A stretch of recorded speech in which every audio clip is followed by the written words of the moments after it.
السلام عليكم ورحمة الله وبركاته. ሁድ የፈተሪ አድማጮች እንዴት ከርማችኋል? ይሄው አልহামዱሊላህ ሳምንቱ ደርሶ በሌላ የዚያራ ፕሮግራም ተገናኘን።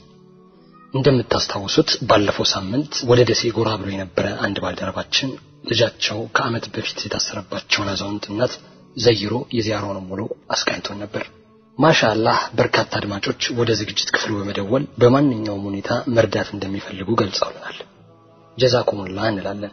በዚህ አጋጣሚ በየሚዲያው የሚተላለፉ ፕሮግራሞችን አድምጦ ከማለፍ በዘለለ መልኩ ያደመጡትን ነገር ተግባራዊ ለማድረግ መንቀሳቀስ በእስላም ትልቅ ቦታ የሚሰጠው ተግባር ነው እያለን ወደ ዛሬው የነሐሴ 18 ዕለተ እሁድ የዚያራ ውሏችን ለመልሳችሁ አብራችሁን ቆዩ።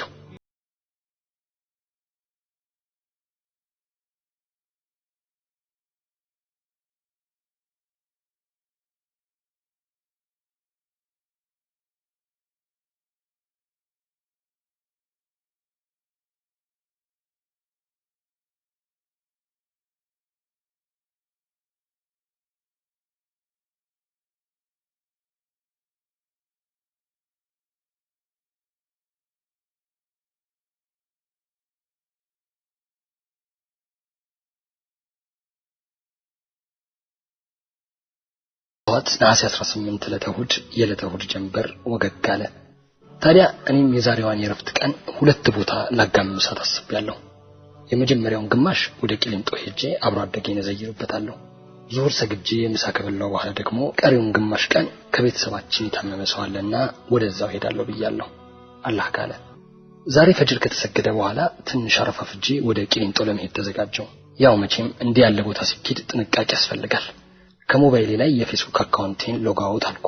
የተለያዩ የትግል ነሽዳዎችንና የሬዲዮ ፕሮግራሞችን አጠራቅማ የያዘችልኝ ሜሞሪ ክፉ እንዳይነካት እዛው ቤት ተቻት ከቤት ወጣሁ። ጉዞ ከመርካቶ ሲኒማ ራስ ወደ ሳሪስ፣ ከዛም ወደ አቃቂ፣ ከዛም ወደ ቂሊንጦ ቢስሚላህ ኢንሻአላህ ብዬ ጀመርኩ መንገድ። አስፓልት ላይ ሲተራመሱ የነበሩ መኪናዎች እሁድ ለግረኛ ለቀውት ጭር ብለዋል። ነጋዴው ወደ ንግዱ፣ ስፖርተኛው ወደ ስፖርቱ፣ ቤተሰቡን ይዞ የሚዝናናው ወደ መናፈሻ፣ ሰርገኛም ወደ ሰርጉ ይነግዳል። ታጋዩ ስለምን ይቅርበት። በትግሉ ሰበብ የገቡ እስረኞችን ሄዶ ሊዘይር ጉዞ ጀምሯል። ኢንሻአላህ የሳሪስን ታክሲ ልሳፈር ወደ ሲኒማ ራስ እየሄድኩ በአንዋር መስጂድ አለፍኩ። በዚህ ሰዓት አንዋር መስጂድ ማየት ውስጥን ያሰመማል። ጧት እንደመሆኑ የመስጂዱ በር ተዘግቶ አካባቢው ጭር ብሎ ሳይ መንግስት በሁለቱ የሐምሌ ዓመታት የወሰዳቸው እርምጃዎችን አስታወሰኝ። ትናንት እልቂት ነበር እንዲያስብላል ጭርታው። ምክንያቱም አንዋር መስጊድ ጭር ብላ አጣቀም። ይሄው አሁንማ አንዋር መስጊድን ሊነጥቁን ምን ቀራቸው? በሴቶች መግቢያ የኮንቲነር ሱቆች፣ በጀርባ በኩል መርሰመትር ትምህርት ቤትን ፖሊስ ጣቢያ ሊያደርጉት ነው አሉ። እስኪ ይሁን። አላህ በቁርአኑ በዳዮች በሚተገብሩት ተንኮል አላህ የተዘናጋ እንዳይመስልህ ይላል። እኛም አላህ በቂያችን ይሆን እንላለን ኢንሻአላህ። ከታክሲ ወደ ታክሲ ተዘዋውሬ ባጃጁን አልፌ ቂሊንጦ ደረስኩ። ማሻአላህ ዛሬ ቶሎ ደርሻለሁ። ብዙ ሰው አልቀደመኝም። ማረሚያ ቤቱ ገና አልተከፈተም። ወንበር ይዘን መጠባበቅ ጀመር። አሁን ገና 2 ሰዓት ነው። የሚከፈተው ደግሞ ከ2 ሰዓት ተኩል በኋላ ነው። 30 ደቂቃ አለን ማለት ነው። እንጠብቃለን። የበሩን መከፈት ሁሉም በጉጉት ይጠባበቃል። ፖሊሶቹም በዙሪያችን ይሽከረከራሉ። አንዴ ወደዛ አንዴ ወደዚህ ይላሉ። የታጠቀ ዱላ የያዘ ሲቪል ለባሹ በየአይነቱ አለ። በዚህ ጋለፉ በዚያ ማለፍ ክልክል ነው፣ ወዴት ነው መሰል ቃላቶች ይወረወራሉ። ህዝብን ማገልገል ሳይሆን እኛም በቁጥጥር ስር አውለው የሚጠብቁ ነው የሚመስለው። መቼም የቂሊንጦ ፖሊሶችን በጥቅሉ እንዳይረገሙ አንዳንድ መልካም ሰዎች አሉ ከመሃላቸው። በጥቅሉ እንዳይመረቁ ደግሞ አውሬ የሆኑ ምንም ርህራሄ የሌላቸው አሉ። በየቀኑ አዳዲስ ህጎችን ማየት የተለመደ ነው። አንዱ የፈቀደውን አንዱ ይከለክላል። ብቻ በአጠቃላይ ሰውን በማደናበር ተወዳዳሪነት የላቸው።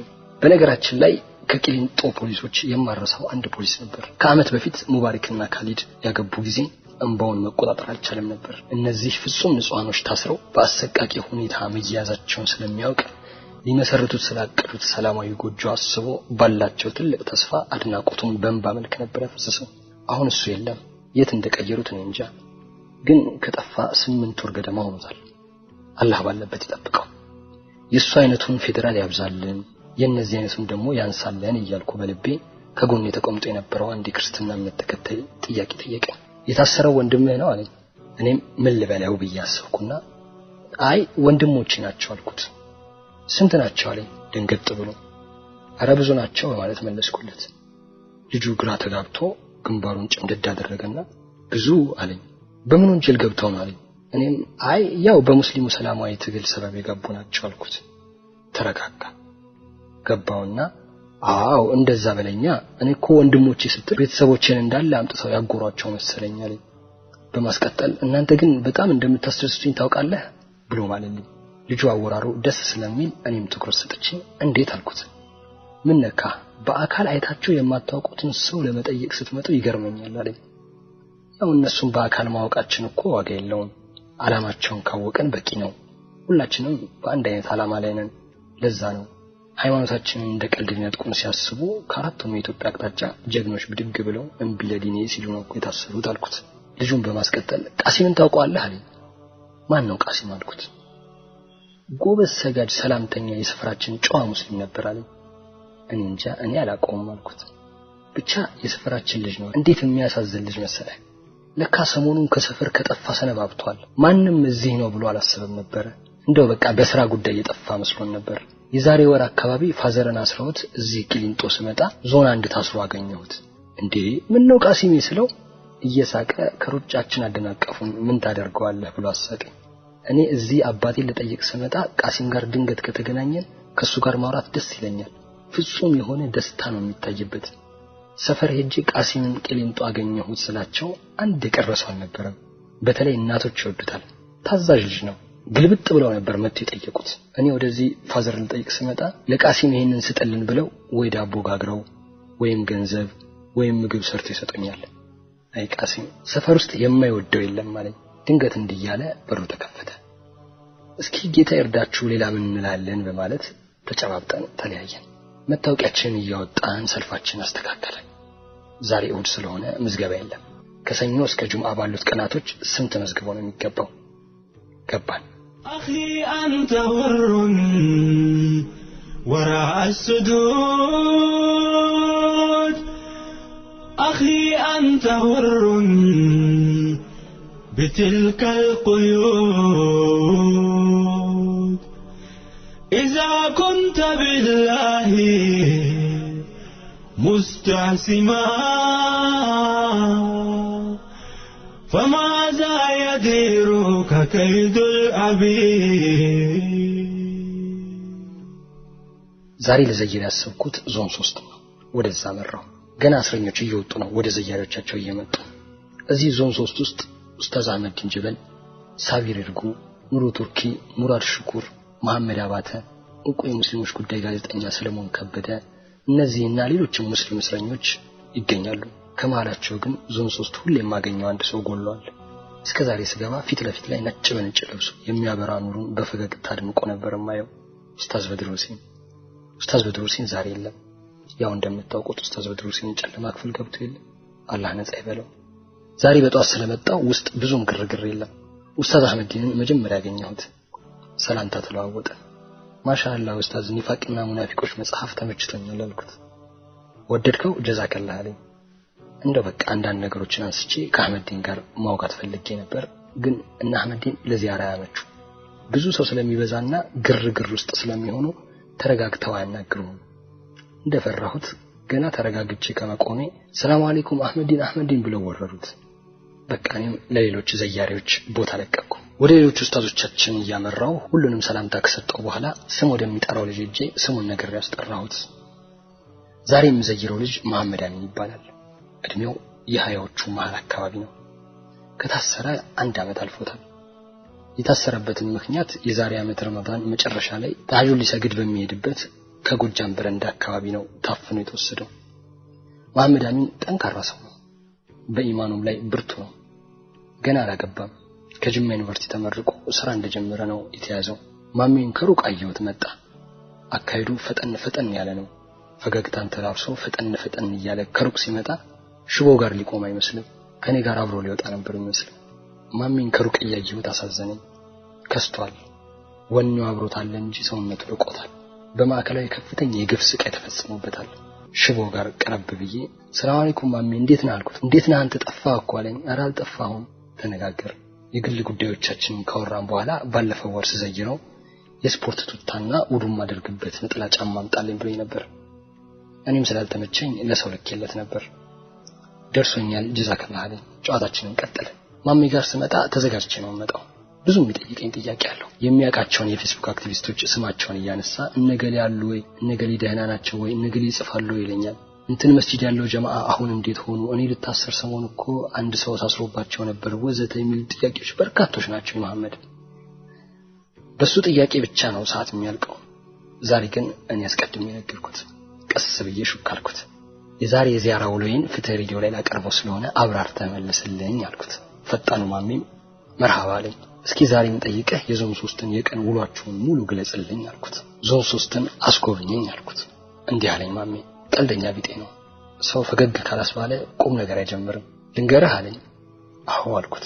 ጉሮሮውን ጠረቅ አደረገና እሺ እድሉ ስለሰጠኝ አመሰግናለሁ አለ። ፈገግ አልኩና አንተ አሁንም ቀልድ አልተውክም አልኩት። ማሜ ቀጠለ። ጧት 11 ሰዓት ነው በር የሚከፈትልን አለ። ከዛ ያው የሚሮጥም ይሮጣል፣ ኳስ የሚጫወትም ይጫወታል፣ ስፖርት የሚሰራም ይሰራል፣ ሁሉም ወደ የዘርፉ ይበተናል አለ። እኛ ደግሞ ከ12 ሰዓት ተኩል እስከ 1 ሰዓት ተፍሲር መስጂድ ውስጥ እንቀራለን አለ። ልክ 1 ሰዓት ላይ ቆጠራ የሚባል ነገር አለ፣ እንቆጠራለን። ከዛም እንወጣለን። ቁርስ ዳቦና ሻይ ይዘው እየዞሩ ክፍላችን ውስጥ ያድሉናል። እኛ ሙስሊሞች አንድ ላይ ነው የምንበላው። የኮሚቴዎቻችን ችሎት ከመጀመሩ በፊት ከ3 ሰዓት ጀምሮ ተፍሲር እንቀራ ነበር። አሁን ፍርድ ቤት ውለው ስለሚመጡ ከ12 ሰዓት ተኩል እስከ 1 ሰዓት ነው የምንቀረው። ሌላ አንድ ኡስታዝ አለን። ከ3 ሰዓት ጀምሮ መስጂድ ውስጥ ያቀራናል። በየዕለቱ ማረሚያ ቤቱ 1 ለ10 የሚባል ፕሮግራም አለው። ማረሚያ ቤቱ ያለበትን ችግር ማስተካከል ያለበትን ነገር መናገር ነው። ሁሉ ጊዜ ተመሳሳይ ችግር ይነሳል፣ አይስተካከልም። ለምሳሌ ያህል ቤተሰቦቻችን ጠይቁን ሲመጡ ከዞን ወደ ዞን እንዲሄዱ ይፈቀድላቸው አይከልከሉ። ለምንድነው የሚከለከሉት? ከክፍለ ሀገር ድረስ መጥተው ሁሉንም ጠይቀው ቢሄዱስ ብለን እንጠይቃለን። ይሄው አንድ ቀን ተፈቅዶ አያውቅም። ሌላው ደግሞ ሳሙና እየተቸገርን ነው፣ ቤተሰብ እንዲያስገባልን ይፈቀድልን ብንል እንደዚሁ አልተፈቀደልንም። በጣም የሚገርመኝ እኔ እዚህ ቤት ስገባ ጀምሮ የተሰበረ የሻወር ቤት ሳህን አለ። በየቀኑ እንዲሰራልን እንጠይቃለን፣ የሚሰማ የለም። ይህንን ፕሮግራም ማረሚያ ቤቱ ግዴታ ስላደረገው ነው እንጂ እኛ አንወደውም። ላያስተካክሉ ነገር ጊዜ ማባከን ነው። አሁን የሳሙናውን ጉዳይ ብናይ በፊት በየ15 ቀኑ አንዳንድ ሳሙና ይሰጠን ነበር። አሁን ግን ጭራሽ ቆሟል። እኛ በየቀኑ እንዲስተካከል እንጠይቃለን፣ የሚሰማ ግን የለም። ያው እኛ አልহামዱሊላህ ያለንን ስለምንካፈል ይሄ ያሳስብ። ከዚህ ከ1 ለ10 ስብሰባ በኋላ መስጂድ እንቀመጣለን። ከዙር በኋላ የረፍት ሰዓት ነው። የሚተኛም ካለ ይተኛል፣ የሚያነብ ካለ ያነባል። ከአስር በኋላ መንሃጁል ሙስሊም እንቀራለን፣ ተጅዊድ እንማራለን። እዚህ ጋር የምገልጽልህ ግን በጀማዓ መንቀራቸው ነው። በግል ብዙ ኪታቦች ይቀራሉ። ከ11 ሰዓት በኋላ ተቆጥረን ጥንጥያዋ ማጎሪያ እንገባለን አለኝ ፈገግ እያለ። በጊዜ በር ይዘጋብናል፣ መብራት አይጠፋም። ቤት ውስጥ ኢቲቪ ይከፈታል። የነሱን ውሸት ፕሮግራም ሳንወድ በግድ እናያለን። ያው የየዕለት ውሏችን ተመሳሳይ ነው አለኝ። ማሜ በመሃል አንድ ውስጤን የሚረብሽ ነገር አከለ። ማመዳሚ አንድ ነገር ናፍቆኛል አለኝ። ምን አልኩት? በሌሊት ውጭውን ማየት ናፍቆኛል። በማታ ወይም በሌሊት ውጭውን እንኳን አይቼው አላውቅም፣ አመት ሆነኝ አለኝ። ጨረቃን ኮከብን ማየት ናፍቆኛል አለኝ። እነዚህ ቀላል ነገሮች ናቸው፣ ግን እቤት ውስጥ ስለሚዘጋብን ማየት አንችልም።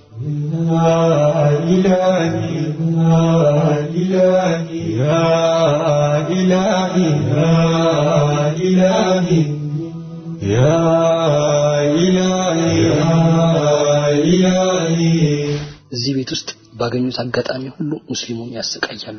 ሕክምና ብሎ ነገር አይታሰብም ማለት። አንድ ፎጋሪ ሐኪም አላቸው፣ ለሁሉም በሽታ ሩጥበት እያለ ነው የሚያዝ። አንድ ወንድማችን አንድ ሌሊት አመመውና ከፈቱልን በሩን ብለን አንኳኳን። ካንኳኳን ከ1 ሰዓት በኋላ ከፈቱልን። ልጁ በጣም አሞት ነበር። ከዛ ሐኪሙ መጣና አንተ አሸባሪ፣ እዛ ያሸበርከው አነሰህና እዚህም ልታሸብር ነው ብሎ ስድቡን ቀጠለ። ልጁን ተናዶ መታከሙን ትቶት መጣ። ሌላኛው ልጅ እንዲሁ አይኑን አሞት ሲሄድ ሩጥበት ብሎ መልሶታል። በነገራችን ላይ ያለውን ነገር ንገረኝ ስላልከኝ ነው እንጂ ነገሩን እኛ ቦታ አንሰጠው። ለሙስሊሙ ያላቸውን ጥላቻ የማዕከላዊ ቆይታችን አሳውቆናል። እስር ቤት ውስጥ ብዙ አይነት ታሳሪ አለ፣ ሁሉም ኑሮን ያማራል። እኛ ሙስሊሞቹ ግን አልহামዱሊላህ ደስተኞች ነን። ሁሉን ነገር በጀማዓ ስለምናደርገው እስሩ አይከብደንም። ወንድማማችነታችን በጣም ደስ ይላል። እዚህ በኢባዳ እንጠነክራለን። የሱና ጾሞች አልፈን ቂራአት አለ፣ ሌሊት ሰላቶች ላይ እንበረታለን። ከአላህ ጋር ያለንን ግንኙነት የምንጨምርበት ቦታ ማለት ይሄ ነው። አሁን የሚደረገው ትግል እኛን ጠንካራ እንድንሆን አድርጎናል። ውጪ ያለን እስርን እንፈራለን። ስንገባና ኡስታዞቻችንን ስናይ ሁሉ ነገራችንን ለኢስላም እንድናደርግ አነሳስቶናል አለ። በተመስጦ ማዳመጥኝ የተረዳው ማሚ ፈገግ ሊያስብለኝ ያው አንተም መጥተህ ማየት ይቀራል ተራው እስኪደርስ ነው እንጂ ድል እስካላገኘን ድረስ መታሰር አይቀርም ማለት እስከመቼ ዘያሪ ትሆናለህ ተዘያሪ መሆን እንጂ ሲለኝ ፈገግ አልኩ። እስሩም ዱላውም ሊቀጥል ይችላል። እኛ ደግሞ በበለጠ እየጠነከርን መሄድ አለብን ወንድሜ ያለኝ። ከማሜ ጋር ያለንን ቆይታ ሳናበቃ የሆነ ቆርቆሮ ተንኳኳ። ቆርቆሮ ሰዓት አልቋል ማለታቸው። እኔም ወንድሜ መሐመድን ተሰናበትኩት። ምን ላምጣልህ ምን ትፈልጋለህ አልኩት። ምንም አታምጣልኝ ከተመቸህ ሮብ ቀን ብቅ በላለኝ። እኔም ደግሞ በተራዬ እናንተ በምን ሁኔታ ላይ እንዳላችሁ ጠይቃለሁ። ማን ተጠይቆ ዝም ይላል አለኝ። እየተሳሳቀን አብሽር በርታ መልካም እመጣለሁ አልኩት። ከእስር ቤት ወጥቼ መንገድ ከጀመርኩ በኋላ ሮብ ቀን ሄጄ ለመሐመድ ምን ልበለው ተቀዛቅዘናል ልበለው ፌስቡክ ላይ እንደድሮ አክቲቭ የሚያደርጉ ሰዎች አሁን ጠፍቷል ብዙም የሉም ልበለው ወይስ ጀግነን ተነስተናል በአዲስ መልክ ልበለው ምን ልበለው? መልሱን ለእናንተ። ወሰላሙ አለይኩም ወራህመቱላሂ ወበረካቱ። أخي أنت بر وراء الصدور أخي أنت بر وراء الصدور أخي أنت بر أنت وندمي نسانا طلعت بهالسر كنا أنت كل